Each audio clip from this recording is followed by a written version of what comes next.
কিছু ছেলে আছে যারা জোরে কথা বলে না, রাগ দেখায় না, কাউকে ভয়ও দেখায় না, তবুও তাদের সামনে গেলে বুকের ভেতরটা কেমন যেন একটু কেঁপে ওঠে। কেন? তুমি কি কখনো এমন কাউকে চিনেছ যে সারাদিন চুপ থাকে, কিন্তু তার চুপ থাকাটাই সবচেয়ে বেশি কথা বলে? যে হাসে না বেশি, কাঁদে না সহজে, রাগও দেখায় না, কিন্তু তার চোখের দিকে তাকালে মনে হয় ভেতরটা একটা পুরো পৃথিবী লুকিয়ে আছে। এই ধরনের ছেলেদের নিয়ে মেয়েদের মনে একটা অদ্ভুত অনুভূতি কাজ করে। ভালো লাগে, কিন্তু কাছে যেতে ভয় লাগে। টানে, কিন্তু বুঝতে পারে না কেন টানে। আজকে সেই কারণগুলিই বলবো। নাম্বার 1, কিছু ছেলে আছে যারা অনেক বেশি চুপচাপ, কিন্তু এই চুপ থাকাটা দুর্বলতা না, এটা গভীরতা।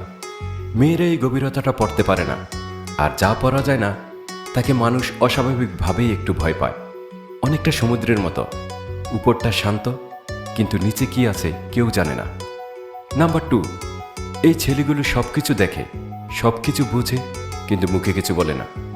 তুমি কি পড়েছ, কিভাবে হেঁটেছ, কোন মুহূর্তে চোখ নামিয়ে নিয়েছ, সে সব খেয়াল করেছে, তবু কিছু বলেনি।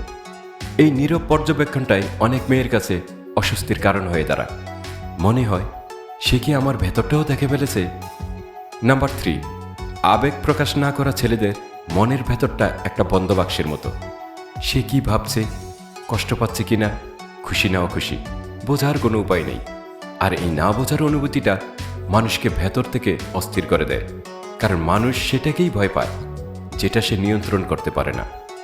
নাম্বার 4, কোনো কারণ ছাড়াই হঠাৎ দূরত্ব তৈরি করে নেওয়া। গতকাল স্বাভাবিক ছিল, আজকে যেন অপরিচিত। কোনো ঝগড়া নেই, কোনো কারণ নেই, শুধু একটা নীরব সরে যাওয়া। এই অনিশ্চয়তাই মেয়েদের সবচেয়ে বেশি কাঁপিয়ে দেয়, কারণ তারা বুঝতে পারে না সে কি সত্যিই সরে গেল নাকি পরীক্ষা করছে। নাম্বার 5, যে ছেলে চাইলেই সবাইকে উপেক্ষা করতে পারে, তাকে দেখে মনে হয় সে হয়তো একদিন আমাকেও এভাবেই উপেক্ষা করবে। এই ভয়টা ভালোবাসার জায়গা থেকেই আসে। যাকে হারানোর ভয় নেই, তাকে নিয়ে ভয় পাওয়ার কিছু নেই। নাম্বার 6, কথা বলার সময় যে সরাসরি চোখে তাকিয়ে থাকে, দীর্ঘক্ষণ, অবিচল। সেই দৃষ্টিতে কোনো লুকোছাপা নেই, কিন্তু এই সরাসরি তাকানোটাই অনেক সময় ভেতরে একটা অদ্ভুত কম্পন তৈরি করে। মনে হয় সে কি আমার ভেতরটা দেখতে পাচ্ছে। নাম্বার 7, সবচেয়ে ভয়ের মুহূর্তেও যে অস্বাভাবিক শান্ত থাকে। চারদিক যখন ভেঙে পড়ছে, সে তখনও স্থির। এই শান্তটা সাহসিকতা, কিন্তু বাইরে থেকে দেখলে মনে হয় রহস্যময়, কখনো কখনো ভীতিকর।